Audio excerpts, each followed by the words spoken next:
Ya, selamat sore, salam Just Talk. Kita bahas 3 match, City, Juve, dan terakhir Barca. City dulu. City menang 4-0 dan sangat meyakinkan. Sebenarnya virtual itu City sekarang yang berada di ring satu. Mereka kekurangan satu match dan ketinggalan 2 poin. Ketemunya tim papan tengah ke bawah. Jadi bukan tim besar lah. Jadi kalau itu menang, feeling gue sih harusnya City bisa menang karena City performanya lagi naik. Apalagi yang namanya John Stones. John Stones itu kan 2 musim jelek, nyaris dijual sama Pep. Tapi semenjak dia kembali lagi dari cedera itu keren banget mainnya. Dia cetak 2 gol tadi dan layak. Tapi gue sih suka banget permainan City ya. Permainan City itu bisa dibilang itulah sepak bola modern. Hanya yang jadi masalah dengan City kan cetak gol. Bahkan Agüero akhirnya ini udah nyaris nggak dimainin lagi karena dia absen, cedera, sakit, bolak-balik nggak fit lah. Em, Intinya sih City ya sangat layak juara. Sorry, sangat layak menang. Bahkan kalau kita lihat dari sisi permainan, gue bilang yang punya peluang juara itu City. Liverpool nggak tahu kapan lagi bangkit, tapi yang jelas City pelan-pelan ke atas dengan permainan yang sangat solid. Crystal Palace itu seri lawan Arsenal kemarin, menang 3-1 lawan MU. Jadi lawan tim besar itu bukan tim-tim kroco juga. Cuman lawan City kemarin, ya kemarin itu bener-bener nggak bisa apa-apa mereka, apalagi Saha nggak main. Jadi City sangat layak. Terus ke Juve. Juve ini kan next big match setelah MU Liverpool. Kalau lihat line up-nya Juve, gue rasa fans Juve nangis ya atau sedih karena di tengah, kalau lu main 4-4-2, either di belakang dua striker itu ada playmaker, atau lu kalau nggak ada playmaker lu bermain dengan sayap. Chiesa di kanan, oke, fine, masih oke lah, itu emang posisinya.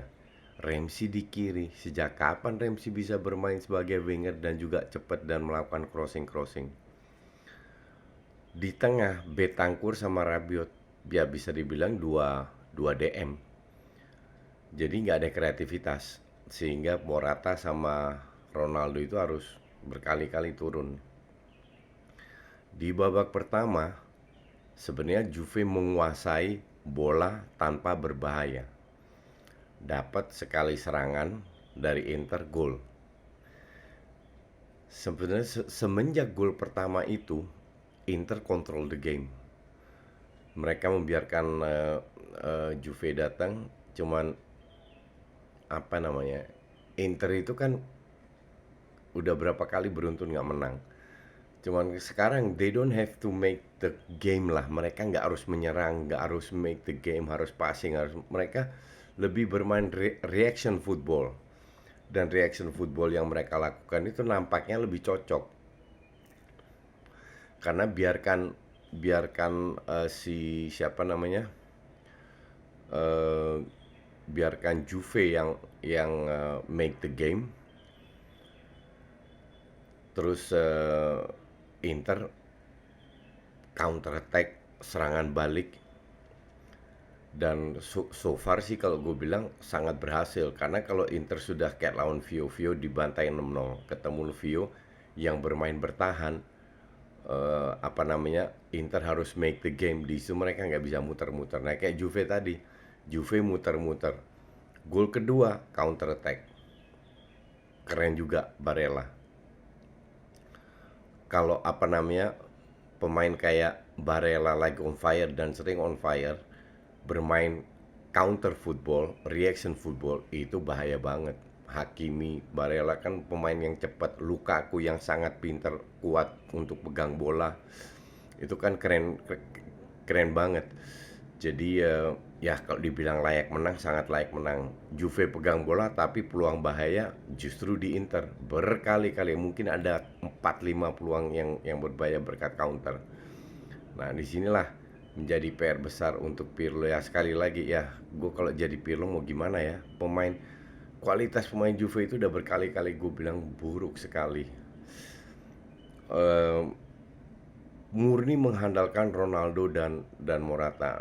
Dan lu lihat kemarin, Ronaldo itu agak frustrasi sehingga berkali-kali dia asal syuting. Dia benar-benar asal syuting dan itu ya nggak berhasil atau kejauhan lah jaraknya. Jadi untuk gue sih, Juve ini harus, atau Pirlo lah harus berbenah lagi. Mungkin sudah waktunya mencari striker. Weston McKennie masuk sama Bernardeschi dan Kulusevski nggak terlalu banyak berubah. Walaupun gue bilang Kulusevski ini cukup berbakat ya, punya skill, tapi ya pemain masih muda. Bernardeschi gue dari dulu nggak begitu impress. Weston McKennie nggak sering gue lihat, tapi yang dari gue lihat ya mungkin dia masih butuh jam lah, tapi gue juga nggak begitu impress sama dia. Ya, sekarang bahas Barcelona ketemu Bilbao yang mengalahkan Real Madrid.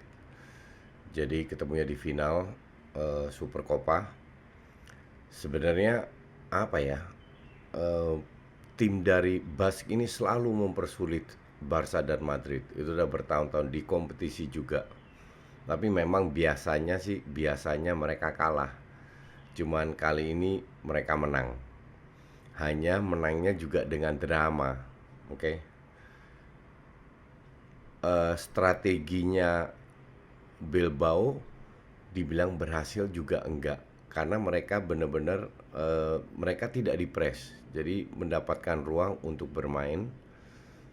Dan pada saat mereka melakukan serangan itu praktis hanya 3-4 pemain, sehingga kalau diserang balik tetap ada 5 pemain di belakang untuk nahan serangan balik Barca. Sehingga Barca nyaris nggak dapat counter lah, which is good. Cuman dari serangan-serangan itu nggak terlalu bahaya-bahaya amat.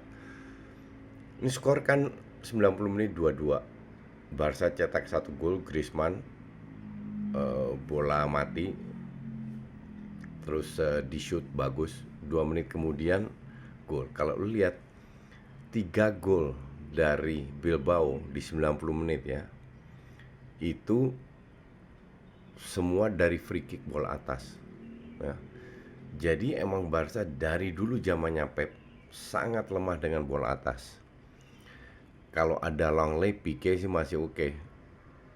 Tapi Araujo ya sama Longley nggak cukup gitu loh.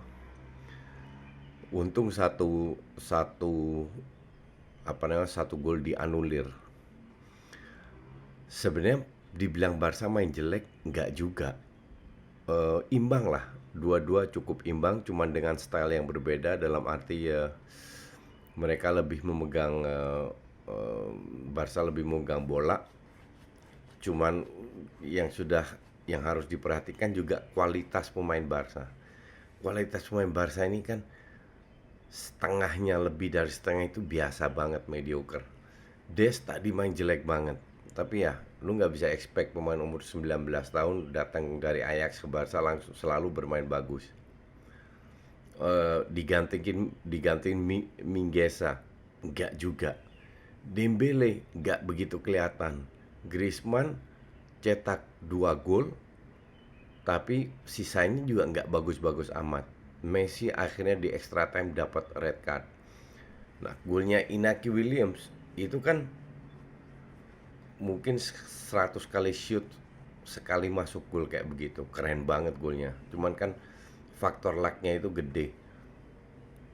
Tapi ya dalam sebuah final kayak begini, kalau gue bilang faktor luck butuh juga. Dan ya Bilbao lebih beruntung. Dibilang Barca main jelek sih enggak, tapi untuk dibilang top bisa mengalahkan Bilbao enggak juga. Masih di bawah performa, masih enggak terlalu konsisten lah.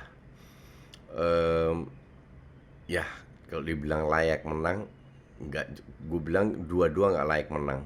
Tapi peluang Barca jelas lebih banyak. Cuman ya defense-nya Bilbao bagus banget. Em, Kalau gue bilang sih ini Super Copa ini kan nggak begitu, nggak penting-penting amat. Yang penting Barca sekarang harus lebih fokus lagi kompetisi karena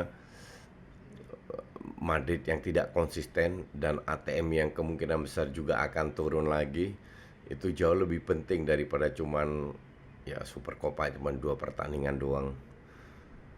Jadi PR masih banyak, cuman ya jadi Kuman ya stres juga. Depay itu bisa dibeli dengan 5 juta, nggak jelas masih punya duit. Apalagi pemilihan presiden baru itu diundur ke Maret, awal Maret. Em, Ya total shots Bilbao 12, Barca 9, shots on target 5 Bilbao, Barca 4, ball possession 55-45. Ya beda tipis lah, 50-50 lah. Cuman kalau gue bilang kali ini yang lebih beruntung yang menang. But that's okay. Yang penting fokus ke liga lagi karena di liga masih seru. ATM gue masih ngeliat akan turun juga. Jadi kita lihat aja. Oke, thanks for watching.